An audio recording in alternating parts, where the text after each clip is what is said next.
ओम शांति। पवित्र धन पुस्तक की अगली श्रृंखला में हम देखते हैं कि भ्राता रमेश शाह जी ने क्या लिखा है।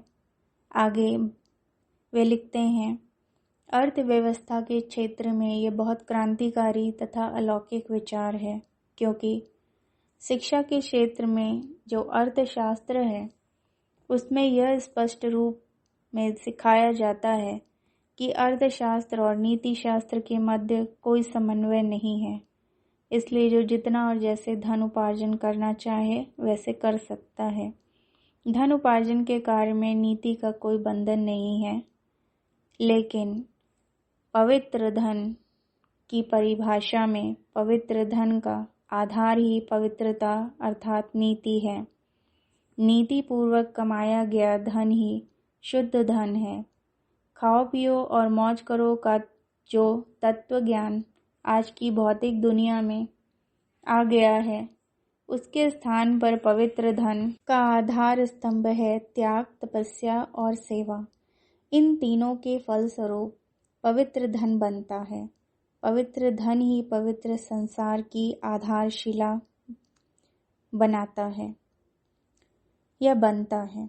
इसी के आधार पर ज्ञान और भक्ति के मध्य धन के विषय में जो विरोधाभास है वह भी समझ में आ जाता है।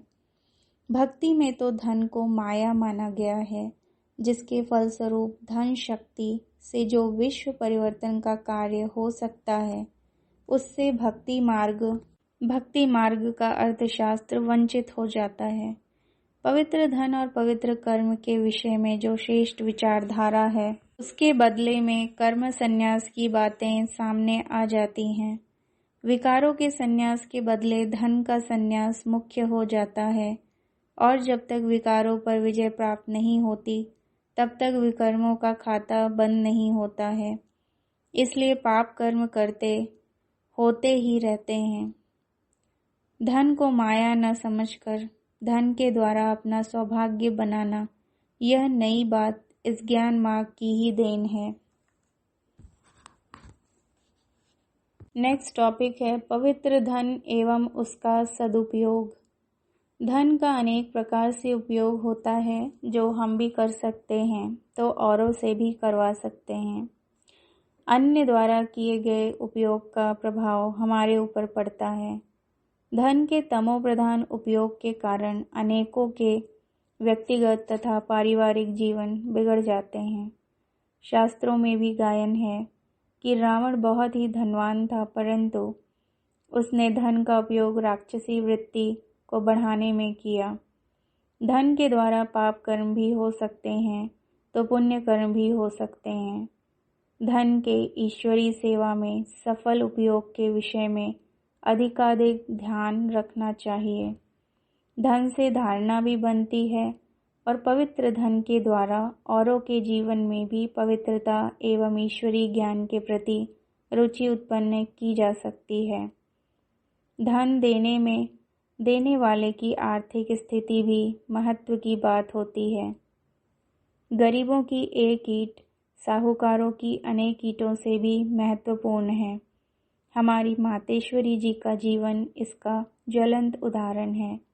प्रारंभ में समर्पण होने वाले कई भाई बहनें लौकिक जीवन में बहुत अधिक धनवान थे, जबकि मातेश्वरी जी इतनी धनवान नहीं थी, परंतु फिर भी स्वपुरुषार्थ के कारण मातेश्वरी जी यज्ञ की मुख्य संचालिका बन गईं। धन का संबंध हमारे जीवन में आने वाली अंतिम परीक्षा के साथ भी है। हमारी अंतिम परीक्षा है नष्टो मोहा स्मृति स्वरूप स्थिति। इस संदर्भ में एक सत्य बात का उल्लेख यहाँ किया जा रहा है। मुंबई में एक वृद्ध माता ज्ञान में आती थी। वह बाल विधवा थी और उसको गुरुमुखी भाषा का थोड़ा थोड़ा ज्ञान था। वृद्धावस्था के कारण शारीरिक सेवा भी इतनी नहीं कर पाती थी, परंतु ईश्वरीय लगन बहुत अच्छी थी। वृद्धावस्था में उसे मस्तिष्क आघात ब्रेन हैमरेज हो गया और वह 5-6 दिन अचेतन अवस्था में रही। बाद में उसका शरीर छूट गया। उसकी स्मृति में उसके संबंधियों ने भोग लगवाया। उन दिनों शिव बाबा संदेशी बहनों के तन में शरीर छोड़ने वाली आत्माओं को लौकिक और अलौकिक रिश्तेदारों से मिलने के लिए कभी कभी भेजते थे। उस माता की आत्मा भी एक संदेशी के तन में आई और जब मैंने उससे थोड़ी बात की तो उसने बताया कि उसका जन्म एक बहुत ही बड़े राजसी परिवार रॉयल फैमिली में होने वाला है। राजसी परिवार में जन्म मिलने का कारण यही था कि उसके पास जो भी अल्प धन था वह सारा ही उसने ईश्वरी सेवा में लगाया या लगाने के लिए कहा था, जिसके परिणाम स्वरूप वह नष्टोमोह की परीक्षा में पास हो गई। इसलिए बाबा ने उसको बड़े राजसी परिवार में जन्म दिया। वृद्ध माता की मृत्यु के 5-6 मास के बाद एक करोड़पति भाई ने मुंबई में शरीर छोड़ा और उसकी आत्मा भी जब संदेशी के तन में मिलने आई तो मुझसे मिलते हुए बहुत रोने लगी। मैंने उससे सहज भाव से पूछा था कि आपका जन्म भी बहुत बड़े नामी ग्रामी राजसी परिवार में ही होगा। तब उसने एक ध्यान देने योग्य बात कही कि वह भी ऐसा ही समझता था, परंतु शिव बाबा ने उसे कहा है कि तुम्हारा जन्म साधारण परिवार में होगा। तब उसने मीठे बाबा को कहा कि मैं तो करोड़पति था, इसलिए मुझे कम से कम करोड़पति का नया घर तो मिले। बाबा ने उत्तर दिया कि धन कितना भी हो उससे फल नहीं मिलता, उस धन को सफल कितना किया उसके आधार पर फल मिलता है। आपने अपना धन सफल तो बहुत ही कम किया, इसलिए आपको साधारण परिवार में ही जन्म मिलेगा। तब उसने कहा कि बाबा मैं नीचे जाता हूँ, वहाँ मेरे बच्चे आदि मिलेंगे तो मैं उनको कहूँगा कि अभी मेरे पीछे मेरे नाम पर मेरे धन का सदुपयोग करें, अर्थात ईश्वरी सेवा में लगाएं। तब बाबा ने कहा आपने अपना शरीर छोड़ने के समय तक धन का सदुपयोग करने के विषय में अपने बच्चों को कोई बात लिखत में या मौखिक रूप में कही नहीं थी, एवं आपने स्वयं भी अपने जीवन काल में अपना धन्य पुण्य कर्मों में नहीं लगाया।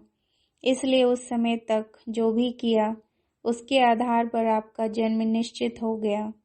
शरीर छोड़ने के बाद आपकी संपत्ति के मालिक आपके बच्चे हो गए। इसलिए यदि तुम्हारे बच्चे तुम्हारे लिए धन का सदुपयोग करेंगे तो उसमें वे भी भागीदार बनेंगे। अभी आपका जन्म तो साधारण परिवार में ही होगा, लेकिन आपके कमाए गए धन के सदुपयोग के परिणाम स्वरूप आगे चलकर अर्थात नए जीवन के बीच में आपको कभी भी अचानक प्राप्ति हो सकती है। ऐसे ही एक तीसरी घटना भी है। यह जिस आत्मा के संबंध में है उसके कोई भी संबंधी ज्ञान में नहीं आते थे और न ही कोई इस दैवी परिवार के संपर्क में था। हम लोगों ने ही उसकी स्मृति में भोग भी लगाया। उस आत्मा ने ऊपर वतन में प्यारे बाबा के साथ जो बात की वह संदेशी बहन ने आकर बताई। वह आत्मा बाबा को कह रही थी कि बाबा मैं आपसे अपने धन का सदुपयोग करना चाहता था, किंतु सोचने सोचने में ही समय बीत गया और दुर्घटना में मेरी मृत्यु हो गई। मन की बात मेरे मन में ही रह गई। मैं जानता हूँ कि मेरे कोई भी संबंधी ज्ञान में नहीं है। मेरी पत्नी ने पहले ही शरीर छोड़ दिया है। मेरे कोई लौकिक संतान भी नहीं है। अगर आप छुट्टी दें तो मैं संदेशी के तन में जाकर रमेश भाई को मुझे बोलकर आऊं कि मेरी सारी संपत्ति इस ज्ञान यज्ञ में स्वाहा हो जाए। आप ऐसी मेरी वसीयत लिख दो और मैं संदेशी के तन द्वारा ही स्थूल रूप में कागज पर हस्ताक्षर कर दूंगा। तब बाबा ने उसको कहा कि लौकिक और ईश्वरीय दोनों ही कानून इस बात को स्वीकार नहीं करेंगे। तुम जीते जी अपना धन सफल नहीं करे तो अब तुम्हारे रहे हुए धन के आधार पर तुम्हारा कोई भी भविष्य नहीं बन सकता है। वह धन तो व्यर्थ जाने वाला है और जाएगा। तुम्हारे द्वारा सबको यह शिक्षा अवश्य मिलेगी कि अपने धन को जीते जी ही सफल करो या उसका वसीयतनामा आदि बना दो, तो बाद में वह तुम्हारी इच्छा अनुसार सफल हो सकता है और भविष्य जन्म अच्छा मिल सकेगा। बाबा सदा ही कहते हैं कि मृत्यु कभी भी कहकर नहीं आती, अचानक ही होती है, इसलिए पहले ही उसका ध्यान रखकर अपने धन को सफल कर दो। सोचने में समय लगाने वालों के लिए यह घटना एक चेतावनी भरी शिक्षा है। जब यज्ञ के सामने गरीबी की परीक्षा आई और एक दिन यज्ञ में कुछ भी खाने पीने को नहीं रहा था, बाबा ने भी नाश्ता नहीं किया था, तब उसी दिन प्रातः 10 बजे एक डाक में 200 रुपये आए, जिससे बाबा ने तुरंत खाद्य सामग्री मंगाई और सबने दोपहर का भोजन किया। उस बात को याद करके मुझे प्यारे ब्रह्मा बाबा ने बताया था कि उस समय जिस आत्मा ने यह सहयोग किया उसका उसे बहुत भारी फल मिलेगा। समय का सदुपयोग कर मदद करने से विशेष फल मिलता है, इसलिए समय पर मदद करो। धन का उपयोग करने वालों की विभिन्न श्रेणियां। धन के लिए अर्थशास्त्र में कहा गया है कि धन एक मार्ग है। जैसे मार्ग से एक व्यक्ति या वाहन एक स्थान से दूसरे स्थान पर पहुंच सकता है तथा मार्ग अनेक स्थानों को आपस में जोड़ता है, इसी प्रकार धन भी खरीदने वाले तथा बेचने वालों का संपर्क जोड़ता है और दोनों ही आवश्यकता अनुसार आपस में दाम निश्चित करके वस्तु का लेन देन करते हैं। किसी वस्तु की बिक्री या खरीदी करने में धन मध्यस्थ का काम करता है। उसके द्वारा बेचने वाला वस्तु बेच सकता है और खरीदने वाला खरीद सकता है। इसलिए धन में स्वतः कोई अच्छाई या बुराई नहीं है, किंतु उसकी अच्छाई या बुराई उसके उपयोगकर्ता पर आधारित है। लौकिक दुनिया में धन के उपयोग करने वालों को निम्नलिखित 4 वर्गों में विभाजित किया गया है। पहला, कंजूस या कृपण। दूसरा, अधिक खर्च करने वाला। तीसरा, चिंता करने वाला। चौथा, दानी या सदुपयोग करने वाला। कंजूस।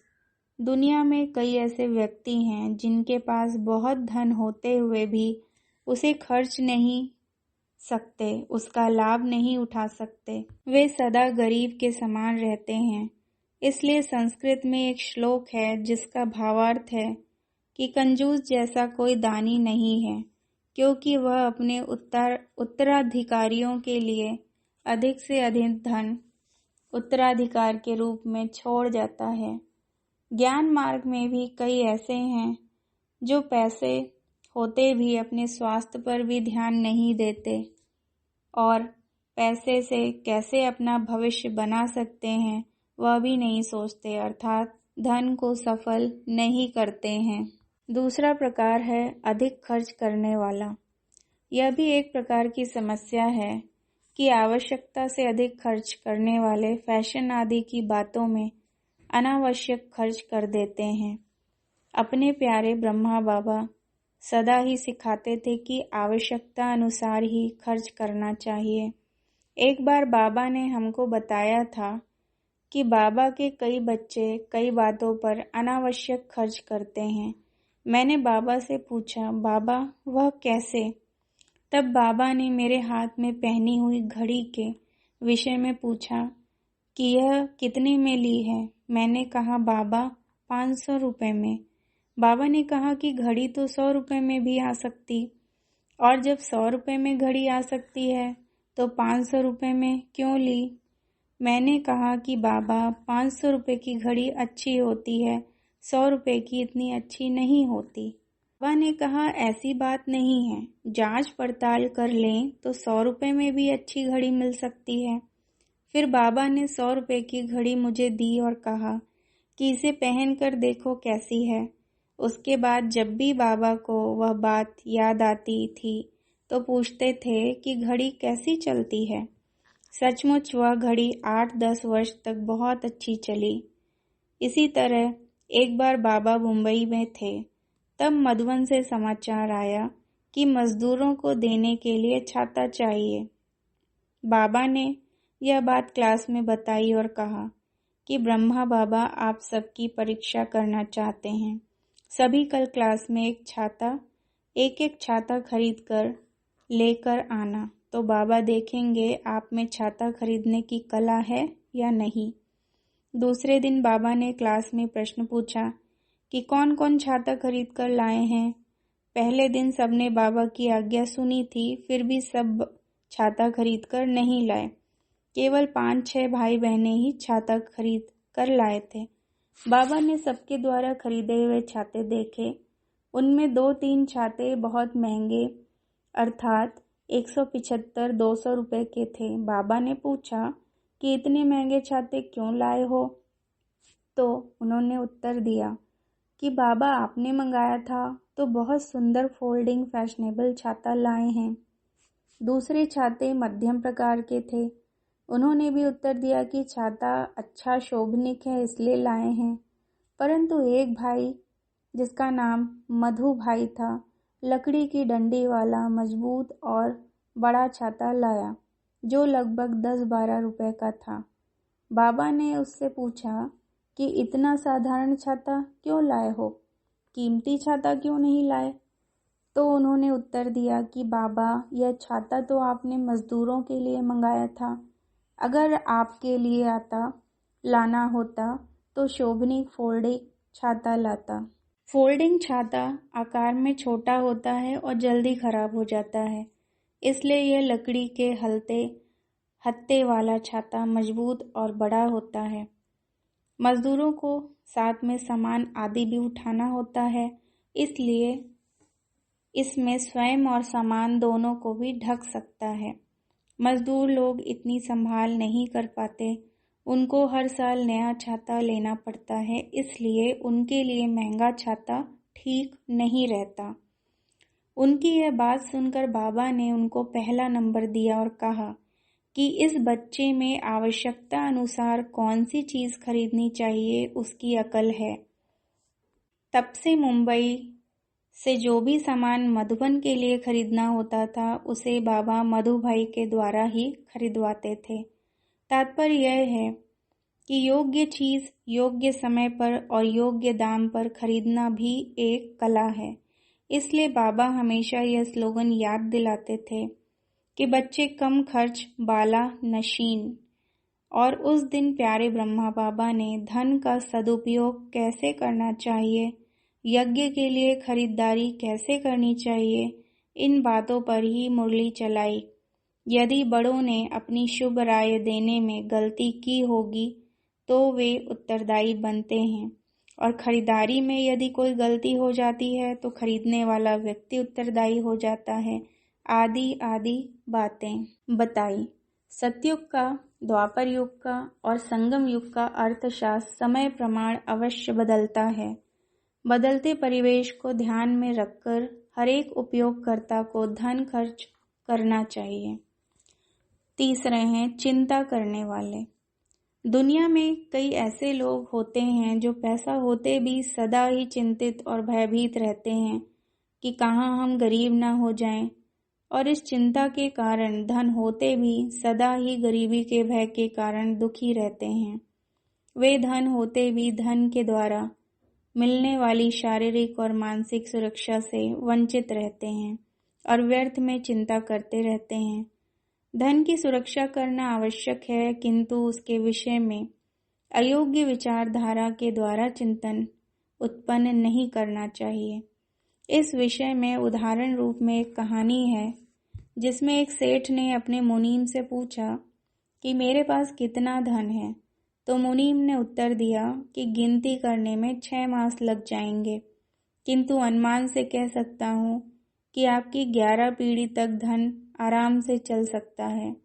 इतना आपका खजाना भरपूर है। तब सेठ ने पूछा कि मेरी 12वीं पीढ़ी का क्या होगा? तो मुनीम ने कहा कि उसकी गारंटी मैं नहीं दे सकता, शायद वह गरीब हो जाए।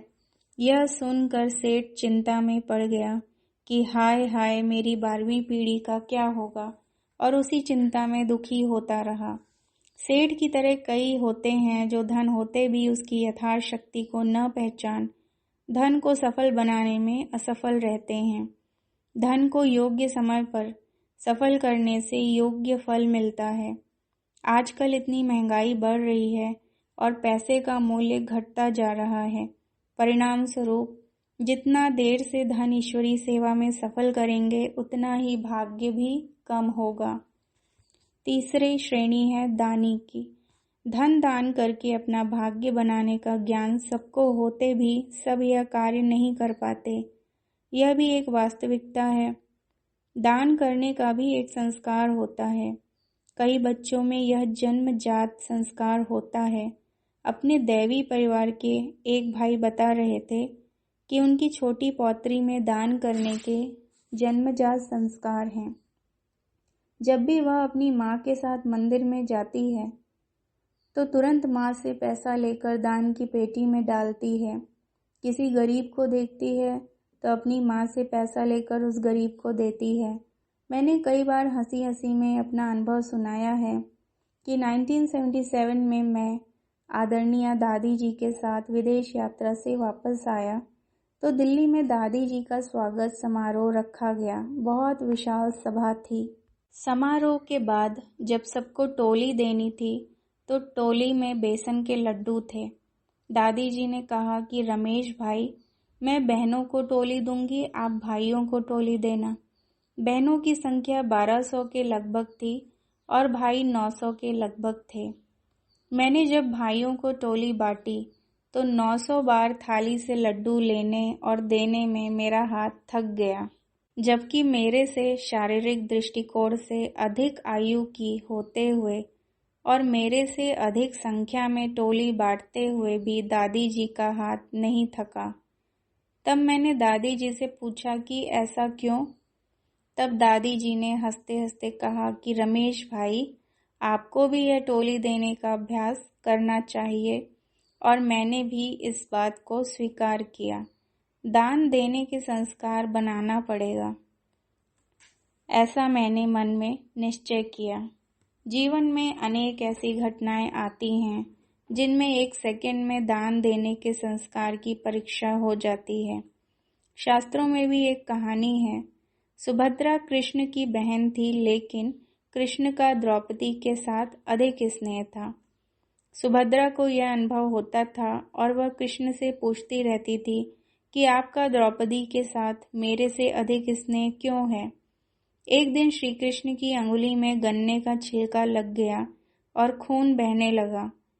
फौरन उनका आवाज निकला कि कोई कपड़ा लाओ और अंगुली पर बांधो। सुभद्रा एक छोटा सा कपड़ा ढूंढती रही और वहां खड़ी द्रौपदी ने अपनी कीमती साड़ी से थोड़ा कपड़ा फाड़कर श्री कृष्ण की अंगुली पर बांध दिया।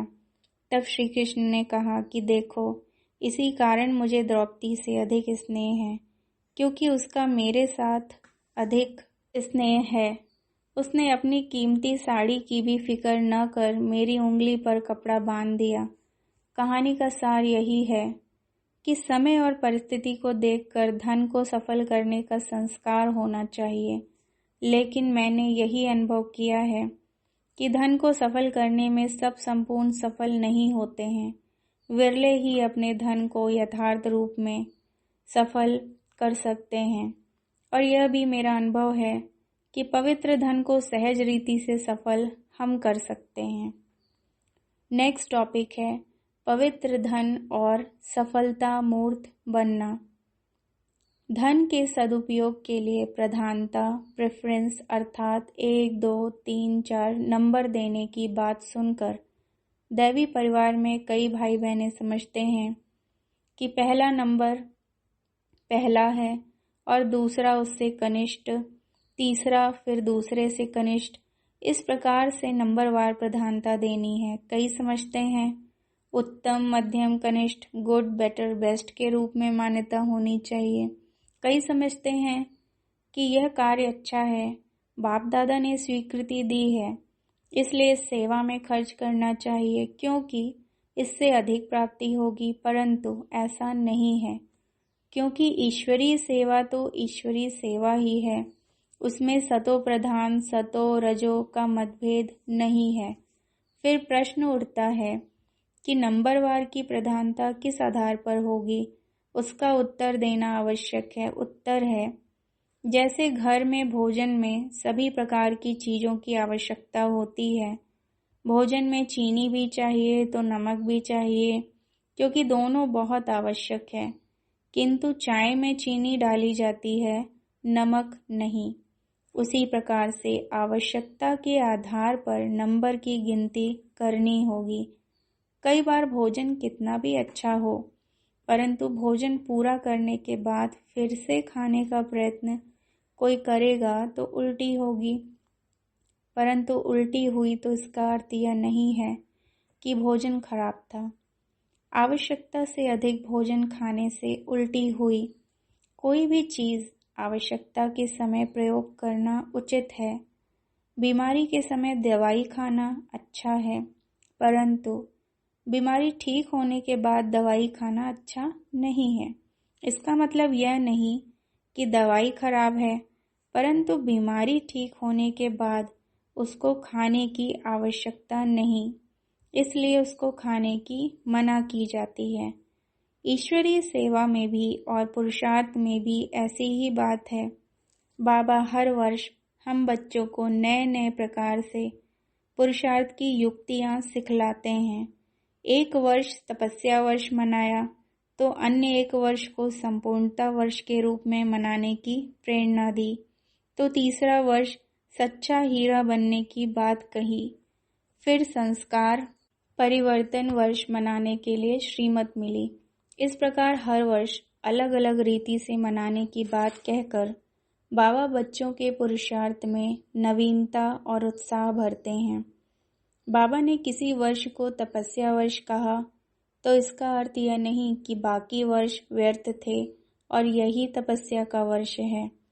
जिस समय बाबा ने जो बात कही उस समय उसी रीति पुरुषार्थ करना अच्छा है। बाबा की श्रीमत की पालना होती है, जिस कारण उसका विशेष फल होता है और उसमें बाबा की मदद विशेष अनुभव होता है। इसी तरह ईश्वरी सेवा में पवित्र धन के उपयोग के लिए जिस समय जो उचित और आवश्यक हो वह हमको करना चाहिए। शिव बाबा ने मालिक बनकर निर्णय करने का अधिकार हम बच्चों को दिया है। जैसे बाबा हर वर्ष को अलग अलग रीति से मनाने की बात कहकर पुरुषार्थ में नवीनता लाना सिखाते हैं, उसी प्रकार सेवा तो विभिन्न प्रकार की है। यह सेवा अच्छी है और यह अच्छी नहीं है, इस प्रकार से सेवा में मतभेद नहीं है, परंतु सेवा के समय उसके स्वरूप के आधार पर सेवा में धन लगाने से विशेष सफलता होती है। समय और प्रसंग को देखकर सेवा को प्रधानता देनी होगी। जब ज्ञान सरोवर बन रहा था तब ज्ञान सरोवर के प्रति, और जब शांतिवन बन रहा था तो शांतिवन के प्रति खर्च करना यथार्थ था। इसी प्रकार कई खर्च समय अनुसार करने अच्छे होते हैं और कई खर्च हर समय अच्छे होते हैं। जैसे हॉस्पिटल के लिए खर्च करना सदा ही अच्छा है, क्योंकि हॉस्पिटल में तो सदा ही रोगी आते रहते हैं। एक बार आदरणीय दादी जानकी जी ने मुंबई में हमको कहा था कि 80% भाई बहनें अपने धन को सफल करने कराने की प्रक्रिया को अच्छी रीति से नहीं जानते हैं। तब मुझे विचार आया कि धन सफल करने के लिए बुद्धि और युक्तियाँ चाहिए। अभी सफल करने कराने की सीजन है, तो सफल करने की युक्तियाँ सीखकर अपने पवित्र धन को सफल करने में सफलता है।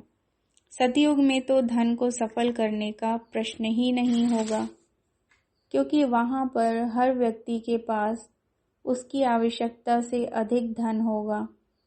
परंतु अभी हमारे पास जो धन है वह सीमित है, इसलिए अभी उसको इस रीति से खर्च करना है जिससे अधिक से अधिक सफलता मिले।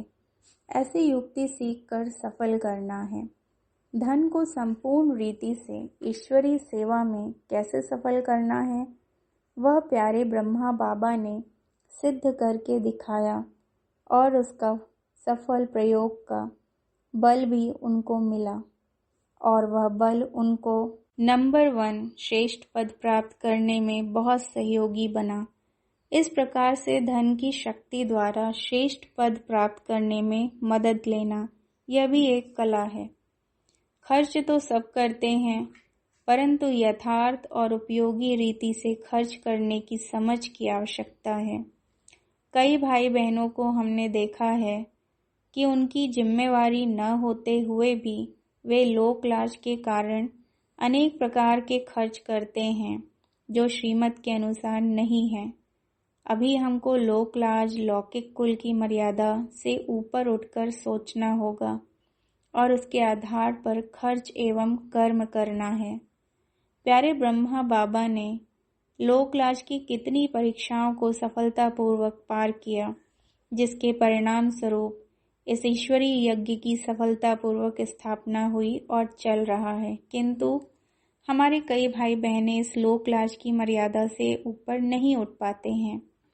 लोक लाज एवं कुल की मर्यादाओं को झूठे बंधनों के कारण हमारे धन की सफलता नहीं होती है। इसलिए वास्तविक सत्य को जानकर धन को सफल करने की युक्तियां सीखनी चाहिए और कार्य की प्रधानता को देखकर 1, 2, 3, 4 नंबर के अनुसार धन को सफल करना चाहिए। बाप समान बनना अर्थात बाबा के जैसे आचार विचार हैं वैसे हमारे भी हों। जैसी बाप दादा की समझ है, क्या वैसी ही हमारी समझ है? इस प्रकार सोचने से हम अपने धन को सही रीति से सफल कर सकेंगे। हम चाहते हैं कि हमारे 100% भाई बहनें अपना सारा ही धन सही रीति से ईश्वरी सेवा में सफल करके सफलता मूर्त बने। सबको ऐसी सद्बुद्धि मिले। सतयुग में ऐसी बुद्धि होगी कि वहाँ कोई व्यर्थ चिंतन नहीं होगा, परंतु पुरुषोत्तम संगम युग में ऐसी सद्बुद्धि चाहिए जिससे हम ऐसी कमाई जमा करें जो सतयुग त्रेता 2 युग तो क्या सारे कल्प ही चलती रहे। पवित्र धन का सफलतापूर्वक सदुपयोग करने से ही हम सफलता मूर्त बनेंगे और यह तब होगा जब हम धन के मालिक बनेंगे। अधिकतर लोग धन के मालिक नहीं किंतु गुलाम होते हैं। पवित्र धन हमको बहुधन का मालिक बनाता है और अपवित्र धन बहुत बार हमें उसका गुलाम बनाता है। इसलिए यह पवित्र धन का संदेश सबके लिए है, धन के मालिक बनो, गुलाम नहीं। इस बुक का चौथा टॉपिक है पवित्र धन और अधिकारी बच्चे। संसार रूपी रंगमंच पर बच्चे के रूप में जन्म लेना, बड़ा होना, विवाह करना, बच्चों को जन्म देना, वृद्ध होना, शरीर छोड़ना और फिर बच्चा बनना, यह चक्र सतयुग से कलयुग के अंत तक चलता रहता है। पुरुषोत्तम संगम युग ही एक ऐसा सुंदर सुहावना समय है जब शिव बाबा इस धरा पर अवतरित होते हैं और हमको ब्रह्मा द्वारा अपनी गोद का बच्चा बनाते हैं और वर्षे का जन्म सिद्ध अधिकार देते हैं। बाप और बच्चे का संबंध सारे कल्प में न किसी अन्य युग में होता है और न ही किसी अन्य धर्म में धर्म स्थापक और धर्म के अनुयायियों के बीच होता है। अन्य सभी धर्मों में बहुधा गुरु शिष्य का ही संबंध होता है, जिसको भाषा के आधार पर भिन्न भिन्न नामों से जाना जाता है। आध्यात्मिक रीति से परमात्मा पिता के साथ बाप और बेटे का संबंध सिर्फ पुरुषोत्तम संगम युग में ही होता है, जो ईश्वरीय ज्ञान की बहुत बड़ी विशेषता है। शिव बाबा हमको अपना बच्चा बनाते हैं, वारिस भी बनाते हैं और हम उसी नशे में रहते हैं, ज्ञान की धारणा करते हैं और ईश्वरीय सेवा करते हैं। कई लोग हमसे पूछते हैं कि आपको कितना वेतन मिलता है, तो हमारे दिल से यही उत्तर निकलता है कि हम वेतन लेने वाले नौकर नहीं हैं, किंतु हम तो शिव बाबा के बच्चे हैं और उनसे वर्षा लेते हैं। इतनी बड़ी संख्या में बिना वेतन के काम करने वाले सेवाधारी दुनिया में किसी धर्म, मठ, पंथ में नहीं है। भारत एक विशाल तिरुपति का मंदिर भारत का एक विशाल तिरुपति का मंदिर जिसकी वार्षिक आय 250 करोड़ से भी अधिक है। उसके मुख्य अधिकारी ने मुझे बताया कि यहाँ पर काम करने वाले सभी छोटे बड़े पदाधिकारी वेतन पर ही काम करते हैं। वहाँ पर कोई भी सेवाधारी अर्थात मानद कार्यकर्ता, ऑनररी वर्कर नहीं है। जब मैं अमेरिका गया था तो वहाँ पर भी मोहिनी बहन ने बताया कि वहाँ के सभी गिरजाघरों में व अन्य धर्म संस्थाओं में काम करने वाले सभी छोटे बड़े कार्यकर्ताओं को वेतन तथा बोनस आदि मिलता है, परंतु इस विश्वविद्यालय में अर्थात इस ईश्वरीय परिवार में किसी को भी पूछें कि आपको वेतनधारी बनना है या बाप का बच्चा अर्थात वारिस, तो सभी शिव बाबा के बच्चे बनना ही पसंद करेंगे। जैसे बच्चों को जन्म देना, उनकी पालना करना, योग्य बनाना माँ बाप का कर्तव्य होता है। कोई भी माँ बाप बच्चों से या बच्चे माँ बाप से वेतन नहीं लेते हैं और न ही लेने की आशा रखते हैं। सभी माँ बाप बच्चों को योग्य बनाकर, उनको सारी संपत्ति का मालिक बनाकर स्वयं वानप्रस्थी बन जाते हैं। ऐसे ही शिव बाबा भी हम बच्चों को स्वर्ग, नई दुनिया का मालिक बनाकर स्वयं 2500 वर्षों के लिए वानप्रस्थी बन जाते हैं।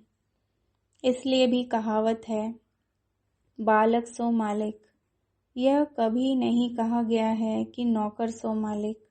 शिव बाबा हमारी संपत्ति का दिव्यीकरण करते हैं और सेवा का महत्व बताते हुए कहते हैं कि हर बच्चे को अपनी राजधानी बनानी है तो प्रजा भी बनानी होगी।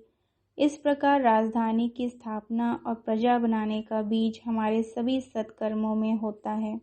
साथ साथ स्वोन्नति का भी लक्ष्य होता है। राजा बनने के संस्कार धारण करवाने के लिए सेवा में परोपकार की भावना, प्रजा की पालना, सुरक्षा आदि के संस्कार जागृत करते हैं। अच्छे राजा प्रजा से किसी प्रकार की आश रखे बिना ही उसकी सुरक्षा और पालना करते हैं।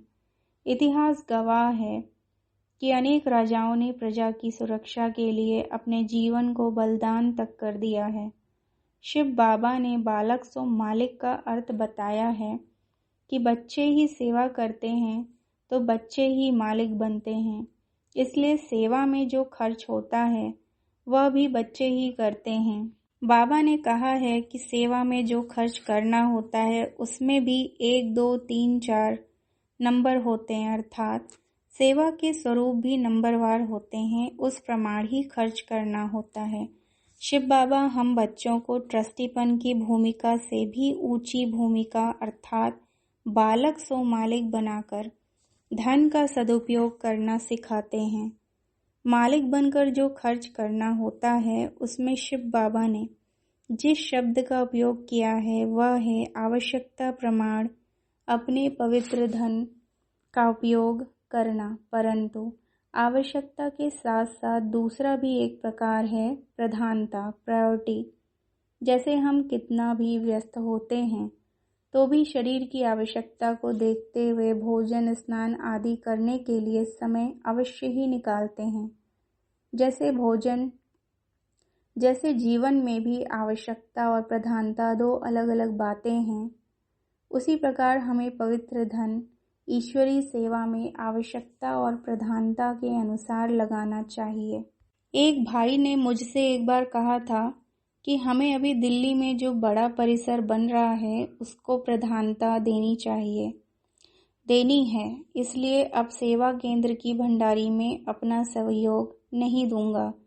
तब मैंने उनको समझाया कि आवश्यकता और प्रधानता 2 अलग बातें हैं। आपको धन की कितनी भी आवश्यकता हो परंतु अपने परिवार के लिए धन निकालते ही हैं। उसी प्रकार से दैवी परिवार की पालना करना वह भी हमारा उत्तरदायित्व है, क्योंकि उसी धन के आधार पर हमारी आध्यात्मिक पढ़ाई और पालना होती है।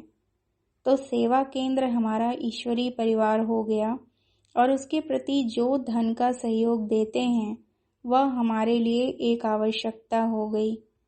और उसके बाद जो हमारी बचत है उसमें मालिक बनकर निर्णय करना है कि हमको कहाँ पर कितना सहयोग देना है। मालिक ही जानता है कि कहाँ कितना खर्च करना उचित है। जैसे राजा जानता है कि राज्य की आय कैसे खर्च की जाए जिससे प्रजा की पालना अच्छी रीति से हो और वह पूर्ण रूप से सुख शांति से रह सके। उसी स्थिति में स्थित होकर बालक सो मालिक होकर अपने पवित्र धन का उपयोग ईश्वरीय सेवा में कैसे करें, यह पाठ शिव बाबा हमको पढ़ा रहे हैं। यह इस ईश्वरीय शिक्षा में नई दिशा है। इसकी उचित समझ हम सबको होनी चाहिए और इसके लिए मापदंड है निस्वार्थ पुरुषार्थ। ऐसा पुरुषार्थ, ऐसी सेवा जिसमें अपना कोई स्वार्थ न हो, अर्थात हमारे धन द्वारा श्रेष्ठ से श्रेष्ठ कार्य हो। इसके लिए हमको मैं और मेरापन अर्थात सभी प्रकार के अहम भाव का त्याग करना होगा। मैं और मेरेपन का अंश मात्र अर्थात चाहे लोहे की जंजीर हो या सोने की जंजीर हो, उन सबको पार करना होगा। परोक्ष अपरोक्ष रूप में भी मैं और मेरेपन का भाव होगा तो हमारा निर्णय सही नहीं होगा और उसको निस्वार्थ पुरुषार्थ नहीं कहा जाएगा। ट्रस्टी बनकर कार्य में मिली हुई श्रीमत के आधार पर खर्च करना होगा। सतयुग में न तो श्रीमत मिलेगी और न ही ऐसे ईश्वरीय सेवा के कार्य होंगे। इसलिए अभी से ही बाप समान सेवा करने की शिक्षा हमको मिल रही है। शिव बाबा भी निस्वार्थ सेवा करते हैं क्योंकि वह स्वयं तो सतयुग में सुख भोगने के लिए आते नहीं हैं, परंतु सतयुग की स्थापना के लिए कितनी मेहनत करते हैं। हम उनके समान निस्वार्थी तो नहीं बन सकते, परंतु फिर भी नई सृष्टि में अपनी प्रजा की पालना अर्थ सेवा तो करनी ही है। यही शिव बाबा की हमारे लिए शिक्षा है। इसी कारण राजाओं के लिए गाया हुआ है, पर दुख भंजन लाखों के पालनहार महाराज धीराज। जैसे माँ बाप बच्चों के हित का ध्यान रखते हैं, उनके लिए खर्च करते हैं, उसी प्रकार से सतयुग में हम अपनी प्रजा को बच्चे समझकर पालें। शिव बाबा हमको ऐसा पढ़ाते हैं और हमारा कदम आगे बढ़वाते हैं। संपूर्ण विश्व के महाराजा के रूप में क्या करना है उसकी शिक्षा व अनुभव भी कराते हैं। इस प्रकार सर्वजन हिताय सर्वजन सुखाय की शिव बाबा की शिक्षा को साक्षी बनकर जब हम देखते हैं तब दिल से निकलता है, वाह बाबा वाह, वाह तेरी शिक्षा वाह, जो हमको विश्व का मालिक बनना सिखाती है। आप हमें केवल बच्चा नहीं वरन अधिकारी बच्चा बना रहे हैं और यह अधिकार है नए विश्व का मालिक पद। बाबा कहते हैं नंबरवार पुरुषार्थ अनुसार अर्थात सतयुगी दैवी परिवार में क्या नंबर होगा वह भी यहाँ से ही सिद्ध होगा। यह नंबर अब यहाँ से ही मिलेगा। अच्छा, ओम शांति।